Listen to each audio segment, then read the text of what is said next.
Hello everyone, আসসালামু আলাইকুম। Hopefully আপনারা সবাই ভালো আছেন, আমিও ভালো আছি। এই মুহূর্তে আপনাদেরকে দেখাচ্ছি যে সংযুক্ত আরব আমিরাতের খুব একটা ইম্পর্ট্যান্ট পোর্ট, অর্থাৎ ফজিরার পরে এই পোর্টটা একটা খুব ইম্পর্ট্যান্ট। যেহেতু আপনাদেরকে আমি এটা বলে রাখি, এই পোর্টটা অবস্থিত হচ্ছে যে আপনার পারস্য উপসাগর এবং ইন্ডিয়ান ওশানের খুব কাছাকাছি। যেহেতু আপনি ইউরোপে যদি যেতে হয় এই জায়গা দিয়ে যাবে সব শিপগুলা। পরে এখান থেকে আপনার অয়েলগুলো রিফুয়েলিং করে, এরা অয়েলের প্রয়োজন হলে এখান থেকে লোড করে নেয়।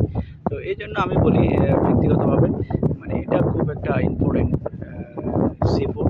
আপনারা দেখতে পাচ্ছেন এটা দুপাশ দিয়ে অ্যাঙ্কর করা যায় শিপগুলা। এখন আপাতত আমি যে সাইডে আছি এই সাইডে তেমন কোনো শিপ নাই। এর অপোজিট সাইডে সব বড় বড় হংকংয়ের এবং বিভিন্ন বড় বড় কন্টেনার শিপগুলো ওই পাশে আছে। আমি গিয়েছিলাম ওই পাশে, তবে আপাতত আমি ওই পাশ থেকে ভিডিও করি নাই, আপনাদের এই পাশ থেকে আমি আপনাদেরকে ভিডিও করে দেখাচ্ছি। তো আপনারা দেখতে পাচ্ছেন পোর্টের কাজ অব্যাহত আছে, চলতেছে। বেলভেটগুলো দেখতেছে এবং বড় বড় ক্যারেটগুলো যেগুলো শিপ থেকে কন্টেনার নামানো হয় এবং লোডিং আনলোডিং করা হয়, ওই ফুটগুলো। ছোট্ট একটা ফুট, বাট এটার গুরুত্বপূর্ণ অংশ। খুব সুন্দর একটা জায়গা, সমুদ্রের খুব কাছাকাছি আসি। আপনারা দেখতে পাচ্ছেন এই যে পাইলটের বোটগুলা আপনার গভীর সমুদ্রে যাচ্ছে ফরেন শিপকে রিসিভ করার জন্য। হয়তো আপনারা অনেকে জানেন, অনেকে জানেন না। এই বোটগুলা দিয়ে সেফটি সহকারে এই বন্দরের মধ্যে রিসিভ করা হয় এবং নঙ্গর করা হয়। আমি ওই বন্দরের খুব কাছাকাছি জায়গায় আছি, আপনারা ভিডিওতে দেখতে পাচ্ছেন। তেমন বেশি কোনো দূরত্ব না, মাঝখানে একটা ডিভাইডার।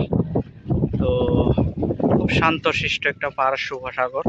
এক পাশ দিয়ে দেখতেছেন বাচ্চারা খেলা করতেছে এবং সূর্য খুব পাহাড়ের উপরে। পাহাড় দিয়ে এখন অস্ত যাওয়ার খুব সময়, যেহেতু সন্ধ্যা ঘনিয়ে আসছে। আর এ পাশ দিয়ে আমার ফিলিপিনো ভাইরা মাছ ধরতেছে, আমি একটু আসলাম যেহেতু এদের সাথে আমার পরিচয় আছে আগে থেকে। লাস্ট টাইম আমি এই জায়গার মধ্যে একটা মোবাইল লস করছিলাম, এরপর থেকে আমি 2-3 মাস এই জায়গায় আসি নাই। Today is the my first time, because এরপর আমি অনেক অ্যাফ্রেড, ভয়ভীতি কাজ করতেছে আমার। তো আশা করি আপনারা সবাই ভালো আছেন। ছোট্ট একটা ভিডিও শেয়ার করছি, দেখা হবে নতুন একটা ভিডিওতে। সালাম।